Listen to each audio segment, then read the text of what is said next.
J'ai été amené à prendre hier un arrêté pour interdire les rassemblements festifs de plus de 30 personnes dans les établissements recevant du public de type L, c'est-à-dire les salles des fêtes, un certain nombre de salles publiques qui peuvent être mises à disposition soit pour des cérémonies, soit pour des rassemblements amicaux.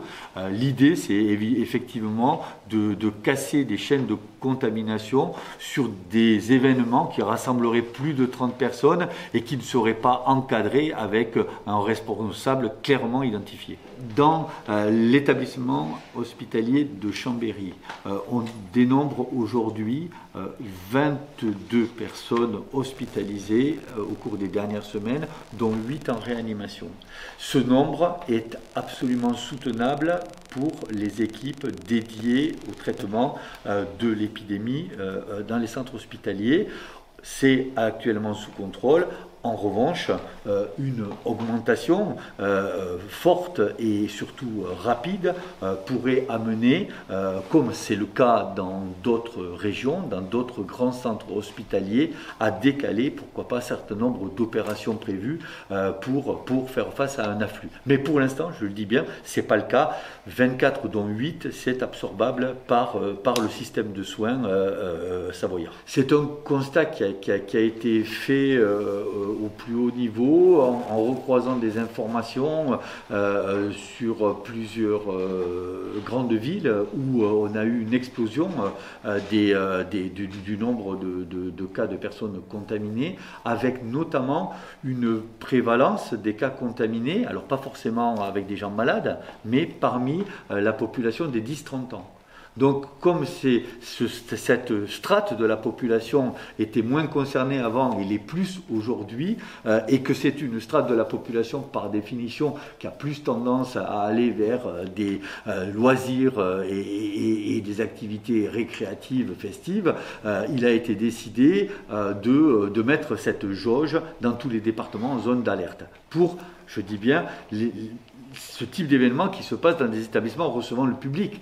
Il n'est pas possible dans notre pays, vous le savez bien, d'empêcher un rassemblement à titre privé dans une maison privée.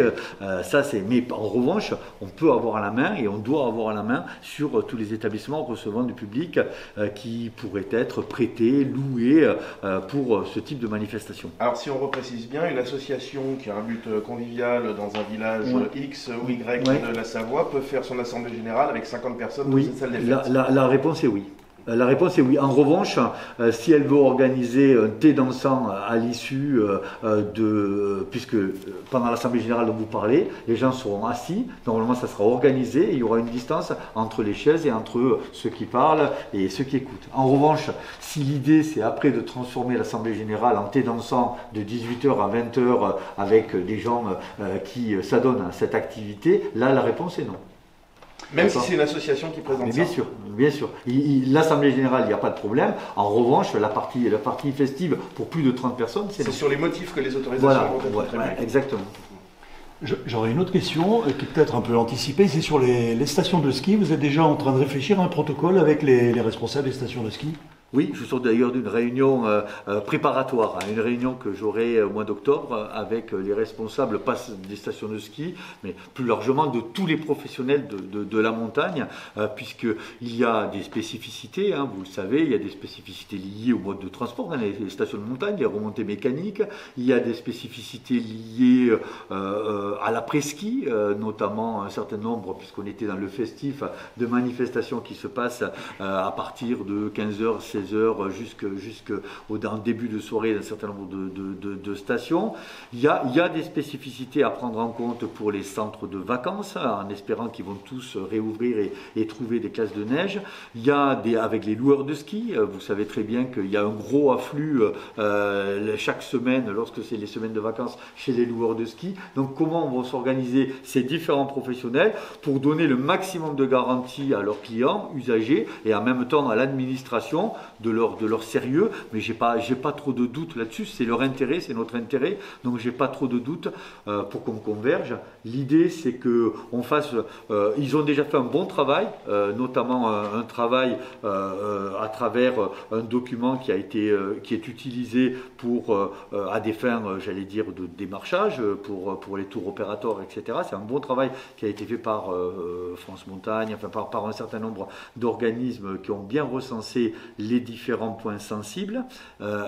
Nous, ce qu'on souhaite faire avec eux, c'est une charte sanitaire qui soit validée autant que faire se peut par le CIC, par le Centre de crise sanitaire au niveau national, qui soit applicable et qui permette de concilier l'activité dans les stations de ski, si possible avec le maximum de touristes et de clients, et en même temps être en capacité de réagir s'il se passe quoi que ce soit et de donner des garanties aux clients du sérieux de l'accueil en station. Il est clair qu'à partir du moment où on aurait une situation qui est une situation comparable à celle de Grenoble, par exemple en termes d'indicateurs, Grenoble-Ville ou de Lyon, pour parler des grandes capitales et villes régionales, évidemment on sera amené à prendre de nouveaux arrêtés préfectoraux et à être plus coercitif et plus restrictif. Ça c'est clair.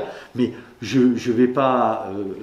j'essaie en permanence d'ajuster les mesures que je suis amené à prendre avec la situation réelle.